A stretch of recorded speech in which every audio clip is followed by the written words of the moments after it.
My favorite thing I did while in New Orleans was visit Fort Proctor, an abandoned fort built in the 1800s. It's about 45 minutes south of the city, and you can only get there by kayak. You paddle out from Shell Beach, across the canal, through the bayou, and into Lake Bourne. Just as you enter the lake, Fort Proctor is on your left. Lake Bourne opens up into the Gulf of Mexico. The water gets pretty rough. That's the roughest paddle I've ever done to date. The fort is surrounded by a rock wall, which contains more water. The water inside the wall is a lot calmer. You paddle through the calm water into the fort, and you have to deal with a lot of mud and water when you first get in here. This is Fort Proctor.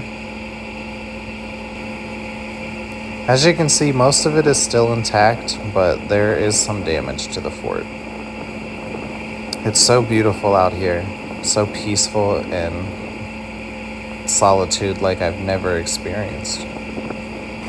It takes about an hour to paddle out here against the current, and that time I only saw one boat about 10 minutes into my trip at the canal. It was a great day. I spent a few hours out here just exploring the fort, soaking up the sun, and enjoying the peace and quiet.